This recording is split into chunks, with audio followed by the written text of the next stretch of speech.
pace up. Learn and grow.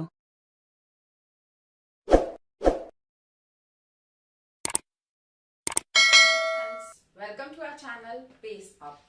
आज हम अपने देखने वाले हैं अपना बहुत ही important next topic math pedagogy के अंदर से। मैथ पेडागोजी में से ये क्वेश्चन बहुत बार हर टाइप के एग्जाम में पूछा गया है, चाहे वो प्री प्राइमरी टीचर्स के लिए हो या प्राइमरी टीचर्स के लिए हो। अलग अलग लेवल पे क्वेश्चंस इस टॉपिक में से पूछे जाते हैं। आपने वैन हिलेल थ्योरी का नाम जरूर सुना होगा ज्योमेट्रिकल इश्यूज के लिए, ज्योमेट्रिकल कंसेप्ट समझने के लिए, और आज हम वही डिस्कस करने वाले हैं।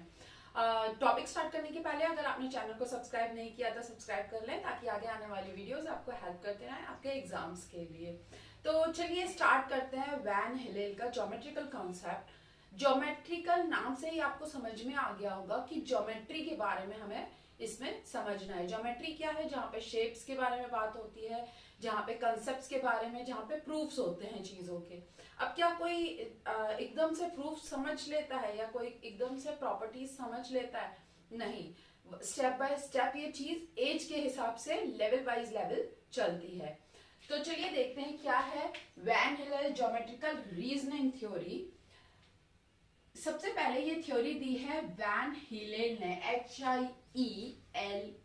कई बार डायरेक्ट क्वेश्चन यहीं से आ जाता है कि ज्योमेट्रिकल रीजनिंग थ्योरी किसने दी है, तो एक क्वेश्चन तो आपका यहीं से कवर हो जाता है कि वैन हिलेल ने दी है।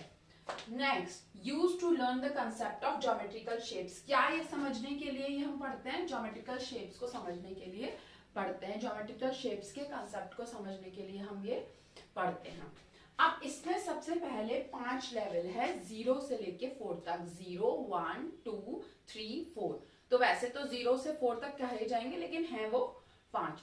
तो सबसे पहला जो लेवल है, जो नॉर्मली चीजों में होता ही है, वो है विजुअलाइजेशन, चक्षुषीकरण, जो लेवल 0 में हम बोलते हैं। लेवल 0 में क्या है विजुअलाइजेशन? जब हम किसी भी बहुत छोटे से बच्चे को कोई भी चीज दिखाते हैं, तो हमने जैसे सर्कल में एक बिस्किट दिखाई, तो वो हमें ये नहीं बोलेगा कि ये गोल है या कुछ भी, बस ये बिस्किट है, ठीक है। अब हमने एक रोटी दिखाई, तो वो ये नहीं बोलेगा कि ये सर्कल है, वो क्या बोलेगा? ये रोटी है, ठीक है। सेम में हमने ट्रायंगल में कोई शेप्स टॉयज के उसको दिखा दिए, कोई खिलौने ऐसे दिखा दिए, तो वो उसको बोलेगा ये खिलौने का एक पार्ट है। या हमने मैड एंगल ट्रायंगल्स दिखाए, तो वो ये बोलेगा कि ये खाने के चिप्स हैं, ये मैड एंगल्स हैं। आजकल बच्चों को बहुत ज्यादा इन सब चीजों के बारे में पता रहता है, बट वो ये नहीं बोलेगा कि ये ट्रायंगल है। तो फर्स्ट स्टेज में क्या होता है? सिर्फ विजुअलाइजेशन होता है। वो सिर्फ ये बोलेगा कि ये बिस्किट है, ये रोटी है, ठीक है। Do not know the name. इस स्टेज में ना ही वो नाम जानता है शेप्स का। सेकेंड, वो कंपेयर नहीं कर पाएगा दो चीजों में कि अगर गोल बिस्किट है तो वो सर्कल की तरह दिख रही है, वो कंपैरिजन नहीं कर सकता है। और रियल लाइफ से रिलेट भी नहीं कर पाएगा। मतलब रियल लाइफ रिलेशन है ना, ये उसको पता है ये रोटी है, ये बिस्किट है, ये डोसा है, लेकिन ये नहीं पता कि ये सर्कल शेप में है, ठीक है। अब नेक्स्ट स्टेप में चलते हैं। नेक्स्ट स्टेप क्या है? कहता है एनालिसिस के बारे में, जहां वो विश्लेषण करना सीख जाएगा, जहां वो समझना सीख जाएगा। इस स्टेज तक आते आते वो क्लासेस ऑफ शेप्स को समझने लगेगा।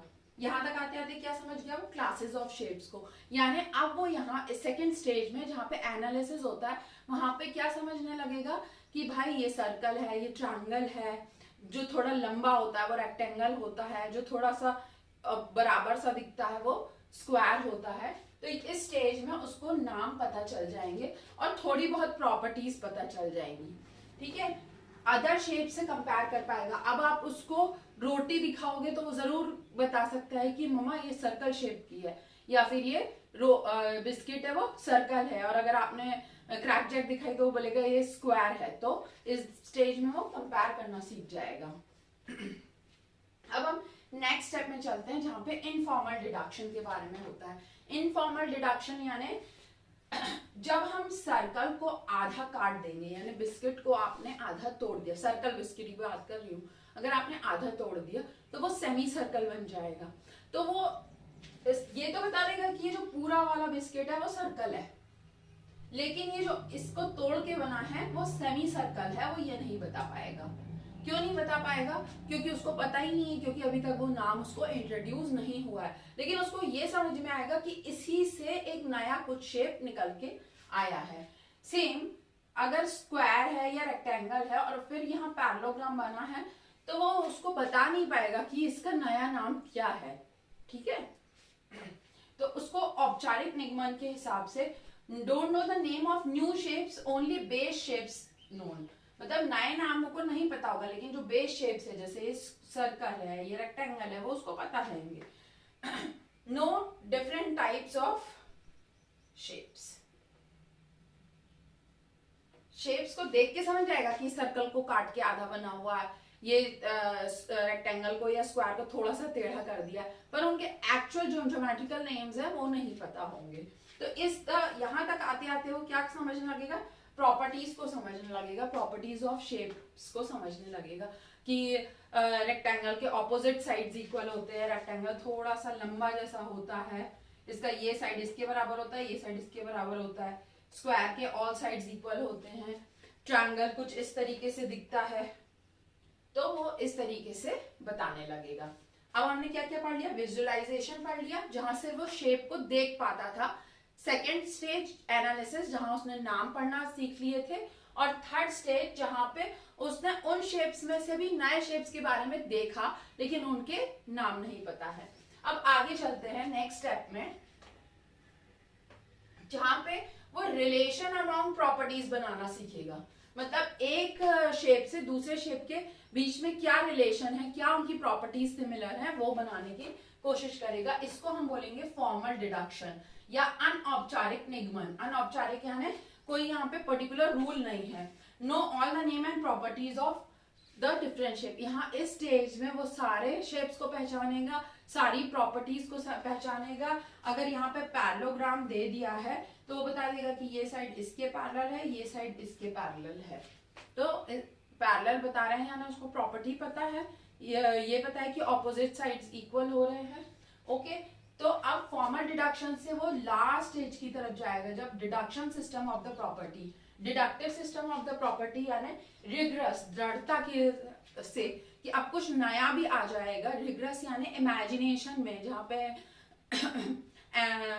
एग्जाम्स होते हैं कि भाई मान लो आपको बोल दिया गया एक ट्रायंगल है, उसके दो साइड्स की वैल्यूज इतनी इतनी है, एक का 3 है, एक का 4 है, नेक्स्ट का निकालो, तो वो समझ जाएगा। और अगर 90 डिग्री के स्टैंड पे खड़ा हुआ है तो वो समझ जाएगा कि भाई इसमें हमें पाइथागोरस थ्योरम लगानी है और हम उसको सॉल्व करके थर्ड साइड निकाल सकते हैं।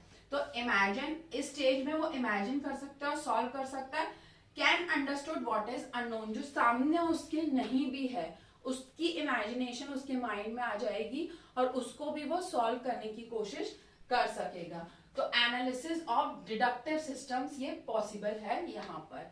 तो इस तरीके से ये टॉपिक कवर होता है 5 लेवल्स के साथ, लेवल 0 से 1 तक, या कह सकते हैं कि 5 स्टेप में। पहला आपका विजुअलाइजेशन, सेकंड एनालिसिस या विश्लेषण, थर्ड इनफॉर्मल डिडक्शन या औपचारिक निगमन, फोर्थ फॉर्मल डिडक्शन या अनौपचारिक निगमन या रिग्रेस, दृढ़ता से, या लास्ट में जहां पे उसको सारी चीजों का नॉलेज हो जाएगा। इस तरीके से हमने अपना टॉपिक कवर किया है van Hiele geometrical reasoning theory या रीजनिंग कॉन्सेप्ट। स्टिल आपको इस टॉपिक पे कुछ डाउट हो तो आप मुझे मैसेज कर सकते हैं, कमेंट कर सकते हैं या मेल कर सकते हैं butkulshweta@gmail.com पर। नेक्स्ट वीडियो तक के लिए थैंक यू एंड